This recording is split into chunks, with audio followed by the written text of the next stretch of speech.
we see that more and more domestic media in Mexico, but also international media, pay increasing attention to violence, criminal activities in Mexico, and also it's important to review what is going on in terms of prosperity, in terms of responses by different levels of government to what has become a very serious criminal scene in Mexico.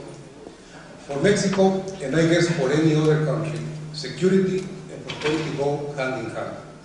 We know that we cannot achieve prosperity if our lives or property are in danger by the lack of security. And the contrary is also true.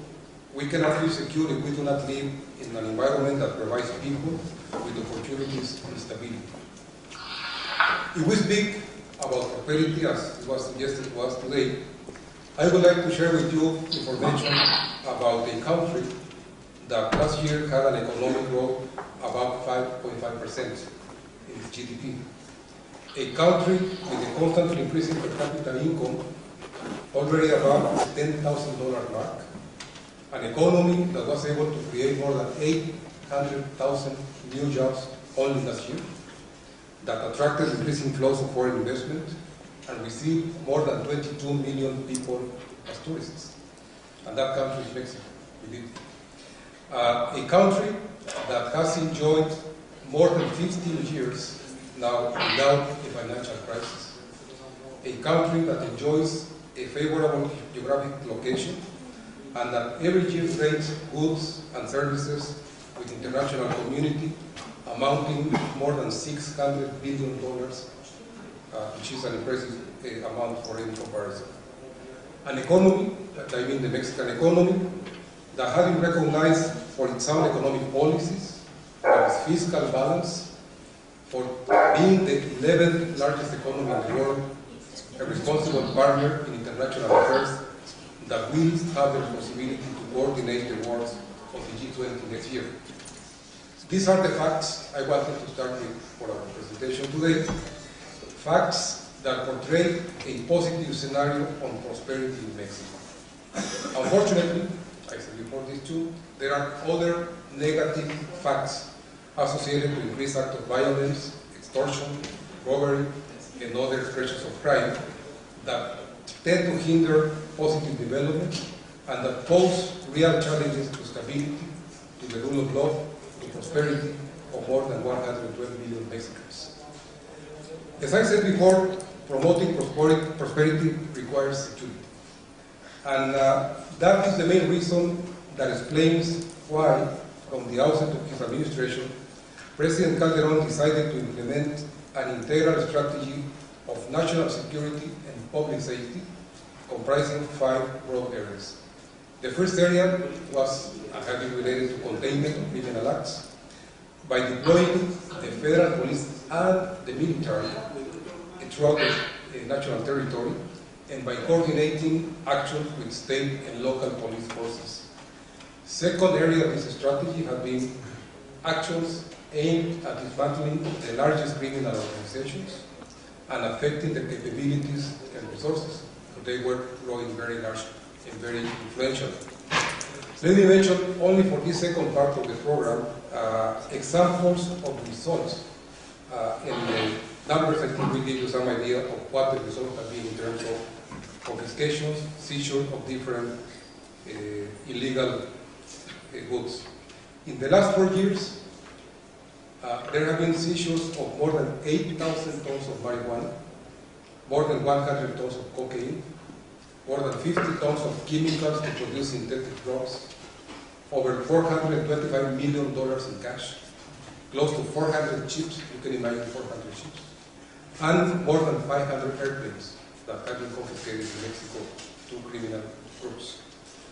Also, more than 100,000 weapons have been confiscated and millions of ammunition that were in the hands of criminal groups.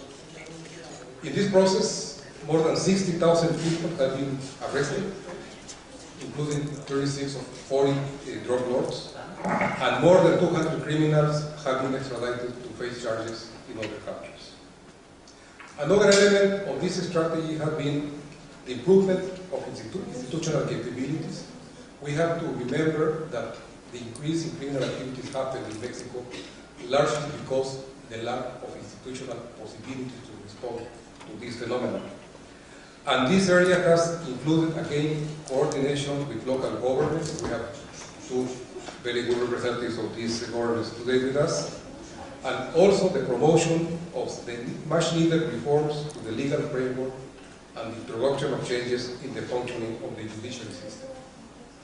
It is important to say that the strategy has not been limited to the involvement of police and the military, but has followed an integral approach covering different public policies to prevent crime, to reduce drug addiction, to recover public spaces from gangs, and to reconstruct the social fabric and provide with opportunities, particularly to young people.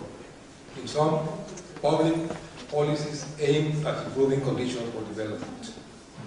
And another, last but not least important element of this strategy has to do with international cooperation. International cooperation has included agreements at regional and hemispheric levels, and paying special attention to cooperation with the United States. It is important to keep in mind that ever since the inception of NAFTA, Mexico, Canada, and the United States have been working together on a comprehensive approach to promote development. This concept has evolved to the concept of security and prosperity, as it was adopted under the acronym of ASPAN, ASPAN, the Alliance for Security and Prosperity in North America, that was conceived 10 years ago.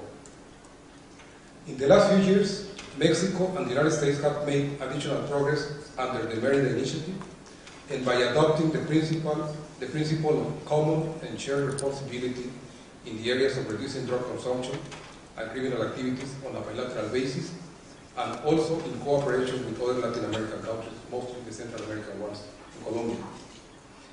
It has been recognized by the government participating in these actions that more needs to be done in areas of fighting distributors of drugs in the United States, stopping the flows of weapons from the United States to Mexico, taking additional actions against money laundering, and actions that diminish the financial assets of criminal organizations. We are working on that together with our neighbors to the north. And we know that we also need to do more to reduce corruption and collusion of authorities in both countries. Other actions which are being concerted with the international community include the control of chemical precursors of drugs. Most of them come not from the United States, but come from Asian countries. Fighting international cartels of drugs in terms of production and distribution. Training police forces in a different way.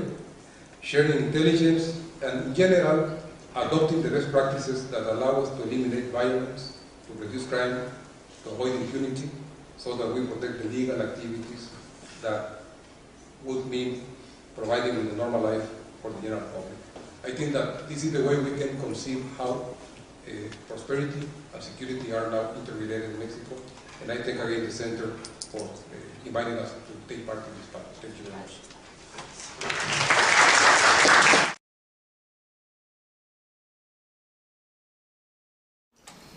Thank you very much. Thank you also for the invitation to this interesting event. I would like to make a few remarks about, let's say, the importance of development in Mexico for other countries in the region, and also for the development of global economy. Because when we speak about Mexico, we are here in the Czech Republic a bit far away. Everybody knows Mexico, of course, but not everybody is aware about the size of Mexican economy, about the number of inhabitants, that it's one of the largest economy, and if today the new wording in the global economy is big B, R, I, C, Brazil, Russia, India, China, definitely Mexico belongs to this group in wider sense of the word, being one of the really fastest growing and very important economies in the world.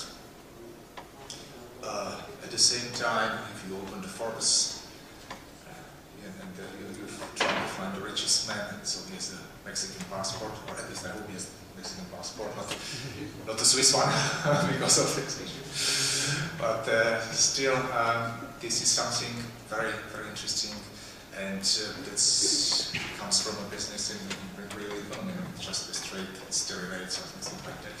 So this is quite interesting information about Mexico. On the other hand, if you take any internet search and you put down Mexico, I would say roughly 8 out of 10 articles will speak about crime, will speak about drug cartels, about street acquirers, about development with the special part of the Mexico present.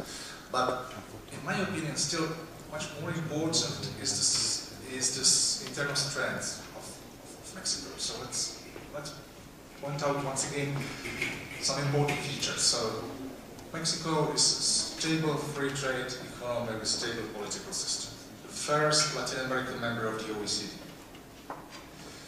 First Latin American country that has signed a treaty with the European Union. It is still quite alert. 90% of foreign trade of Mexico is with countries or systems or companies where the trade is based on a free market contracts, which is something that is not that normal for many other countries.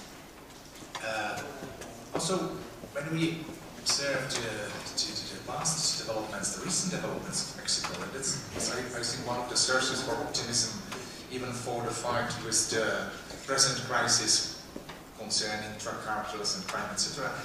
So Mexico has showed a very good capability to solve very deep economic and political problems, because in the year everybody now speaks and has still in mind the economic crisis of the year 2008 or 2009.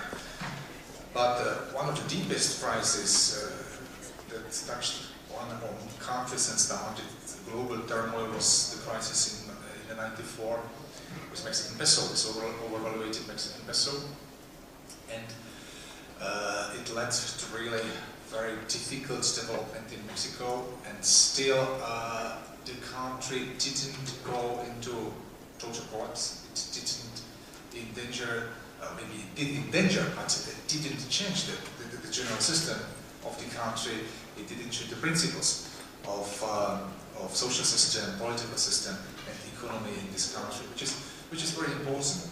And also it helped Mexico to deal in a much better way with the global crisis in the year 2008.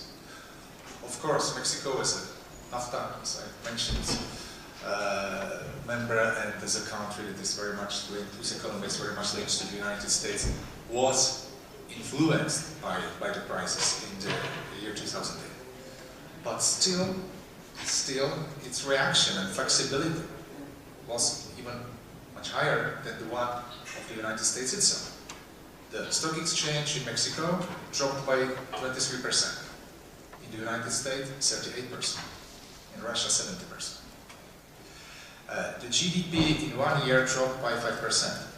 But already in the year 2010, there was an increase of about 5% at the first estimates. Everything this was thanks to the very cautious, and we in Europe know what it means to speak about deficits and foreign debt and so on.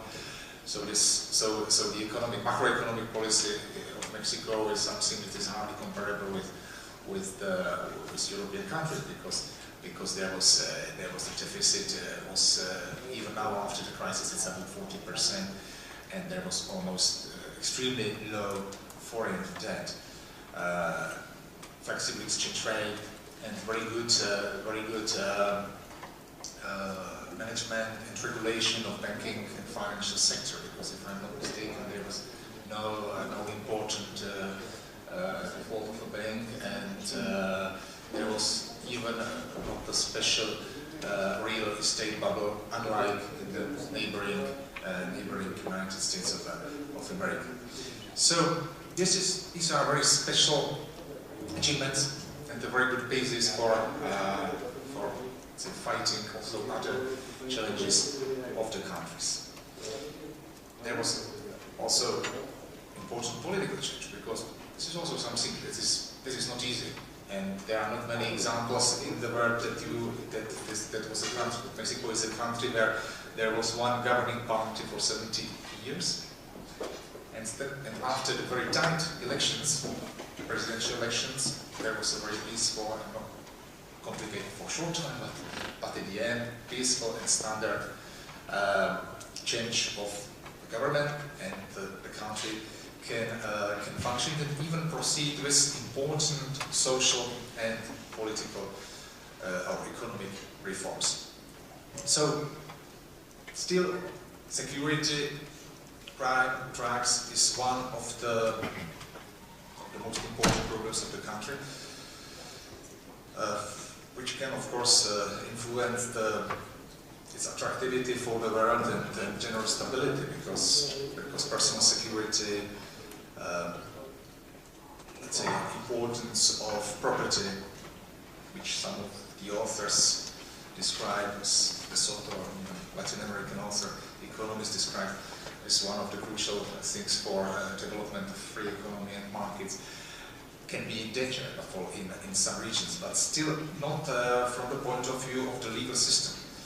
This is not in doubt in Mexico, and this is very important for the final solution, because for fighting a problem like violence and crime, it's important not to go into one of two dangerous extremes, because either you can try to fight too hard. I mean, too hard meaning with deprivation of some liberties, which can in short time bring good results, but in long term it can lead to very bad consequences for the stability as such. Or you can go in a way of trying to, let's call it, buy the people and increase social systems and salaries and everything in order to calm down the situation, but the price will be the stabilization of economy. So you are going between Scylla and Charybdis of two threads, and so far, seen from outside, of course, as outside observer, Mexico is trying not to fall into any of these two traps. Maybe last remark concerning Mexico and its role in the world. I think it's to a certain extent also very, very special, because of two reasons, just to mention two. The first one is a special role of Mexico itself, because it's a neighboring country of the United States of America, and the Mexicans and also other Latin Americans play, as immigrants, more and more important role for the United States of America themselves, which is a new feature of the development of this country, largely, or let's say economically most strongest country in the world. For the first time in the last, let's say, decade, the country has also abandoned the tradition of melting pot for the language and habits. You are having now more Catholic, you are having more Latino people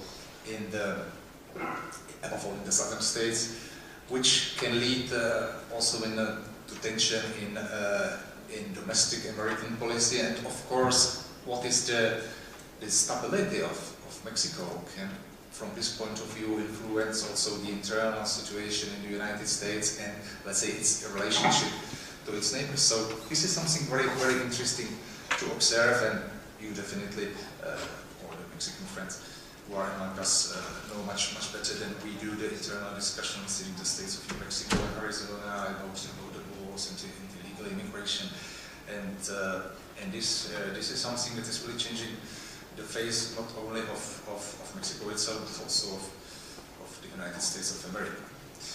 The other interesting importance of Mexico and Latin America in general, from my point of view, is that Latin America is probably the only continent with, let's say, Euro-Atlantic culture, where there is still a discussion about general fundamentals of political and economic system. because in Europe, Latin America, meaning United States and Canada or Australia, there are distinctions between, or differences between political right, political left, but more or less the mainstream goes in a very similar way as far as the political and economic solutions are concerned. This is not the case of Latin America. Cuba is today maybe a specific case, but still you have also other countries that try to find different models. You have a new association of ALBA, Alianza Bolivariana para los Pueblos de Nuestra América, who is having Venezuela as members, Nicaragua, if I'm mistaken, Ecuador, Cuba, some other countries from Caribbean. Definitely you have a different attitude also of Ecuador, Bolivia. So I don't want to open the question which model is better, but there is a distinction between the ways how to solve social and economic problems in different countries in Latin America, which is not the case in Europe. And from this point of view also, Mexico is one of the largest countries in the zone, plays a very important role for the global solutions for economical and social and security problems in the future. Thank you for your attention.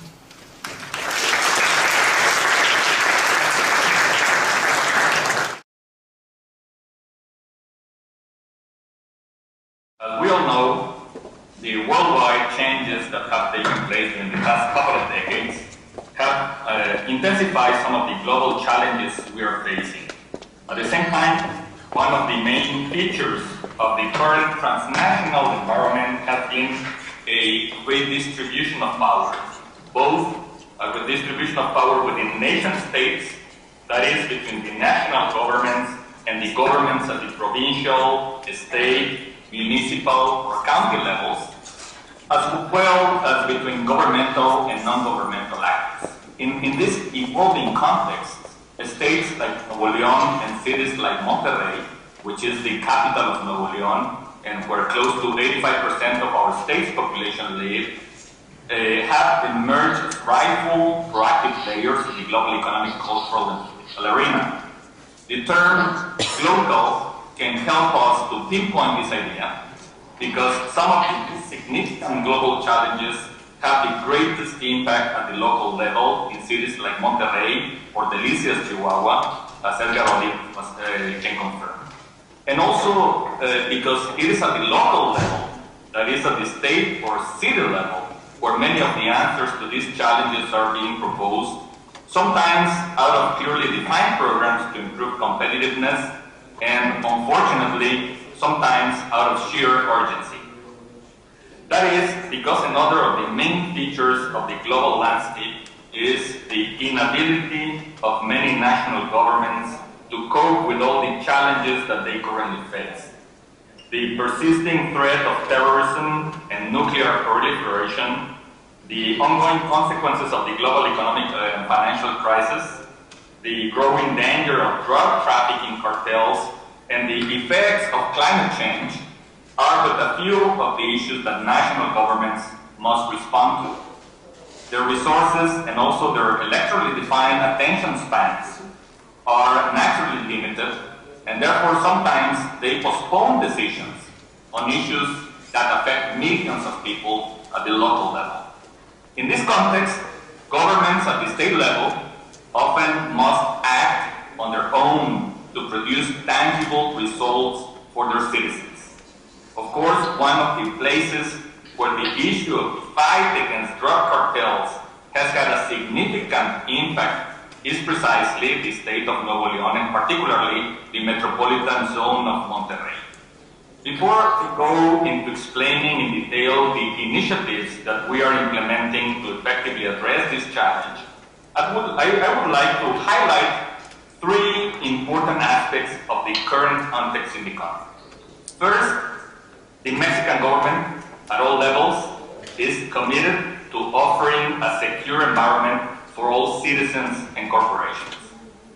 Second, the Mexican government is engaged in ambitious hemispheric effort to disrupt and dismantle drug cartels. And third, whoever wins the presidency of Mexico, and I assume also the US next year, will necessarily have to continue the fight against the drug cartels and all other forms of organized crime, because this is a key national, regional, and global security issue. The question is how the fight is going to proceed in the future, on what terms, under what conditions, and based on what strategy. The answer is already taking shape at the local level in places like Nuevo León here. First and foremost, we recognize that the current violence in some specific areas of the country is a complex problem, and as such, that it originates from multiple factors, and ultimately that it has many different spreads. Two of the ones are, on one hand, the present criminal group, the 5 different cartels with high impact incidents, and the diversification of their criminal tactics. And on the other hand, our social fabric has long gone through a process of weakness. Since this is, as I mentioned, a complex matter with many ramifications, the government of the state of Nuevo León has adopted a comprehensive approach to fight the criminals, but also to address the social roots of the problem.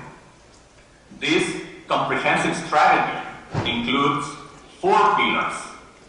First pillar is a unified police command and greater state-federal coordination.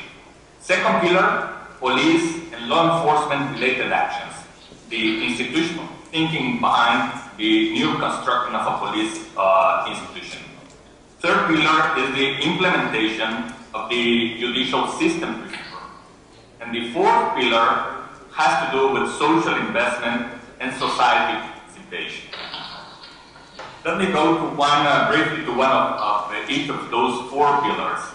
One of the most important actions we are undertaking is the implementation of a new unified command model that the governor of Nuevo León promoted at the National Conference of Mexican Governors, and that later was sent to Congress by President Felipe Calderón for its discussion and approval. This is a very important structural change in the way our police is organized. Currently in Mexico, every municipal government has its police force, and each state government has also its own police. In the case of Nuevo León, this means that we have 52 different police organizations, 51 municipalities, and 1 state police. So what we're doing in placing all those forces under a single command in order to avoid a strategic and operational fragmentation. At the same time, we have established a coordination task force between the authorities of the state of Nuevo León and all public security and law enforcement related federal government authorities to articulate common tactics and improve our joint efforts against organized crime. So first pillar has to do with unified command of the police force at the state level and a very important coordination between the state and federal government to face and to cope with criminal organizations. Regarding the second pillar, the police and law enforcement related actions, there are 2 types of initiatives. On the one hand, those meant for coping with the short-term aspects of the strategy, and on the other hand, those designed to have an impact on the medium term. Regarding short-term actions, we are strengthening our operational tactics with support from the Mexican Army and the Mexican Navy. As a transitional measure, we have even incorporated some members of the Army into the state police force. Now there are policemen under the command of the state forces. As for the medium term, we're putting a special emphasis on police development and reinforcement.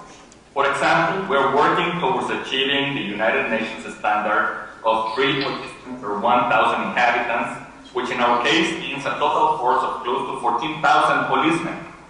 We are also reinforcing our trust control or vetting capacity, as well as strengthening our police academy, while at the same time working on a plan for dignifying our police forces with better salaries, family benefits, and also a very important program of professionalization of the police forces. So it is a whole effort in this second of building a new police institution in the state. At the same time, the state Congress and the Senate government are proceeding with the necessary legal adjustments to the local constitution and with organizational procedures to implement the federal enacted reform to the judicial system, which among any other things includes a transition of our traditional system into the new oral trials.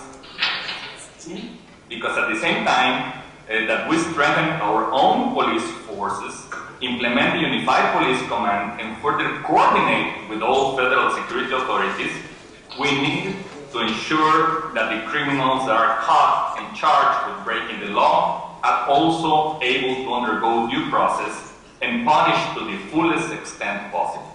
And the fourth pillar of our comprehensive strategy, the social investment and society participation, is a whole of government, whole of society approach to join forces and fight the roots of the problem. This part of our comprehensive strategy has two main components. First, the reconstruction of the social fabric, and second, the reinforcement of a culture of citizenship and deepening a culture of lawfulness, of legality. We know that if we don't reconstruct our social fabric, no police force, no new laws, or additional law enforcement actions will be sufficient to effectively solve the security challenge we are facing. We're therefore undertaking a very important initiative to organize our social capital in a way that all the public, private, and social efforts have been articulated, positive impact on the less developed sectors of the Monterrey metropolitan zone, where there is also a higher incidence of violence and criminal acts. We have identified in the Monterrey metropolitan zone 70 sectors such as this, where there is a coincidence of poverty and marginalization along with criminal activities and gangs. Last year, we started focusing on one of them. Our next step will be to start working on 10 other sectors and so on. The objective of this social investment initiative is to go from relatively simple changes in infrastructure to a deep cultural change. And in order to do so, we have put in place three elements. First, an urban intervention program to achieve noticeable infrastructure changes and regain public spaces. Second, the launching of different workshops, for example, to promote better parenting habits and stronger entrepreneurial know-how, a participatory society culture, and a deeper culture of legality. And three, the establishment of several public and private social partnerships to foster microfinancing or productive activities, job training, academic scholarships, among many other areas. These efforts are articulated around 6 well-defined areas: infrastructure, sports, culture and recreation, education, training and employment, health and family development, and security and social cohesion. The participants include government authorities at the state, federal, and municipal levels, socially responsible companies, universities, non-governmental organizations, religious organizations, and the communities that directly benefit from the program. It is true that we are facing challenging times, but it is also true that we are working hard to overcome them, and we will succeed. Monterrey is still a highly competitive city. In Mexico, we are ranked #1 in new jobs creation and among the top in attracting direct foreign investment, exports, and new business creation. Nuevo León, and in particular the metropolitan zone of Monterrey, is first and foremost, I would say, a talent hub. Many large and medium-sized companies with global and regional reach have their corporate headquarters in Monterrey. Nuevo León also has some of the country's most recognized universities, including Tec de Monterrey, Mexico's largest private university system, and the Universidad Autónoma de Nuevo León, which have innovative approaches not only in education, but also in actively promoting regional development through industry clusters and high-tech parks.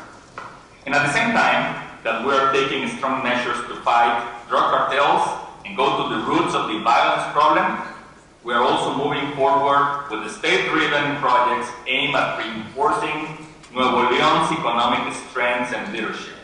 As an example is the Monterrey Interport, or Internal Port of a Public-Private Partnership, to develop a logistics hub, logistics platform that will create over 50,000 jobs with a planned investment of $2 billion, and that will help increase safer trade and reduce congestion at international crossings with the U.S. Mexico still has a long way to go in being part of a real North American community where mutual respect and collaboration should prevail, or in regaining a leading role in Latin America, in establishing a mutually beneficial relationship with Asia, and in taking full advantage of our trade agreement and a strategic partnership with Europe. However, the answers to these and many other challenges that are being tested at stakes, like Nuevo León, gives us reason to be optimistic. We're meeting these challenges head-on, we're seeking imaginative solutions, and we're committed to working alongside business, universities, NGOs, and communities to develop a new collaborative approach to problem solving. As a local actor in the global stage, Nuevo León is showing that we can overcome the big difficulties and continue building a safer, stronger, and freer society. Thank you very much.